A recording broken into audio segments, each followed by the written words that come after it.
Hukum isti'malil aniyati, hukum pemakaian bejana. Apa hukumnya dalam agama kita? Ternyata agama kita ini Masya Allah sangat lengkap, memperhatikan segala lini kehidupan kita sebagai seorang muslim, termasuk bejana yang kita pakai dalam keseharian kita, ya kan? Bejana yang kita pakai sekarang. Kata Al-Habib Zain bin Ibrahim bin Smith, muallim, mengatakan yajuzu isti'malu jami'il awani, boleh menggunakan segala macam atau semua bejana, boleh menggunakan apapun model perabotan, illa aniyatadzabi wal fiddah, kecuali perabotan bejana yang terbuat daripada emas dan perak. Nah, itu boleh. Mau dari kayu boleh, dari kayu boleh. Mau dari besi boleh. Mau dari tembaga boleh. Mau dari timah boleh. Mau dari tanah boleh. Mau dari plastik boleh.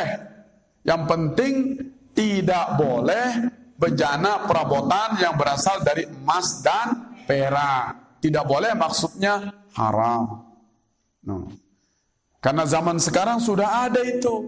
Saking kayanya, sampai klosetnya terbuat dari emas. Klosetnya.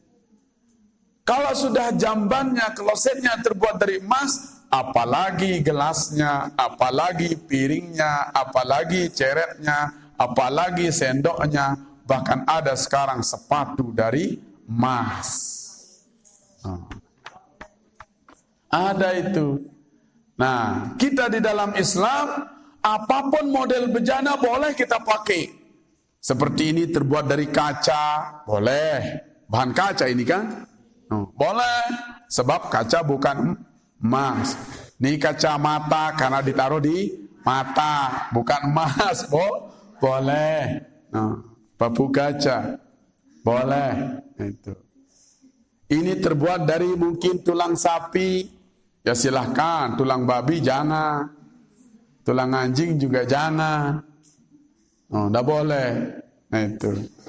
Jadi apapun model bejana, perabotan, aniyah boleh dipakai kecuali yang terbuat daripada emas dan perak. Bagaimana kalau ada bejana yang terbuat dari sesuatu yang lebih mahal dari emas? Contohnya mutiara, diamond. Boleh enggak? Bukan emas, bukan permata, boleh. Kalau bukan emas dan bukan permata. Kalau terbuat dari misalnya batu akik, boleh. Batu apa namanya itu? Batu biasa, cincin itu apa namanya? Ada batu, lupa namanya, yang merah itu. Delima. Waktu batu apa lagi namanya?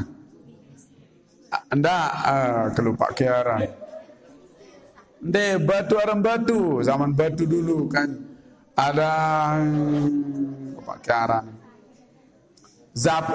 Sapir namanya. Sapir. Boleh.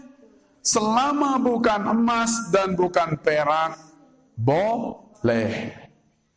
Kenapa kok emas dan perak yang haram? Karena masyarakat awam yang mereka kebanyakan tahu mahal itu emas dan perak. Kenapa haram? Ada dua alasannya di sini. Fatahrumu 'alal rijali wan nisa. Maka haram menggunakan bejana yang terbuat daripada emas dan perak bagi laki-laki dan perempuan. Fatahrumu 'alal rijali wan nisa'i. Maka haram baik bagi laki-laki ataupun perempuan. Alasannya apa? Lima fihi minal khuyala'i wa qasri qulubil fuqara. Ada dua alasannya. Karena di dalam emas dan perak itu cepat membuat orang menjadi sombong. Khuyala. Lima fihi minal khuyala. Karena di dalam emas dan perak itu ada ada sesuatu yang membuat orang cepat menjadi sombong. Jadi pertama, kenapa bejana dari emas dan perak diharamkan? Karena terkandung di dalamnya kesombongan. Yang kedua, wa kasri qulubil fuqara, karena akan menghancurkan hati orang miskin yang melihatnya. Akan membuat orang miskin menjadi semakin terpukul. Bukan iri, terpukul dia. Semakin dia minder.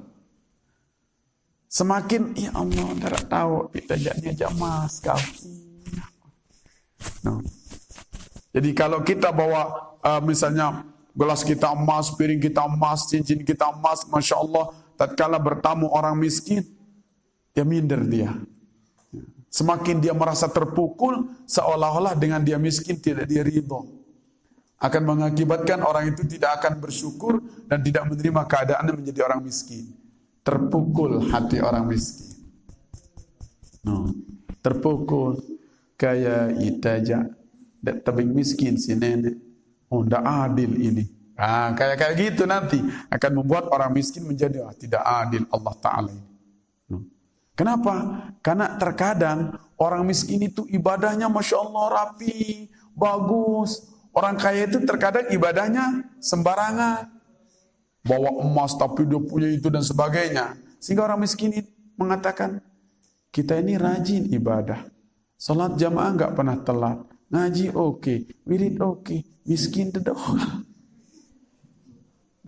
Jadi terpukullah hati orang miskin. Sehingga haram kita pakai emas dan perak. Nah itu.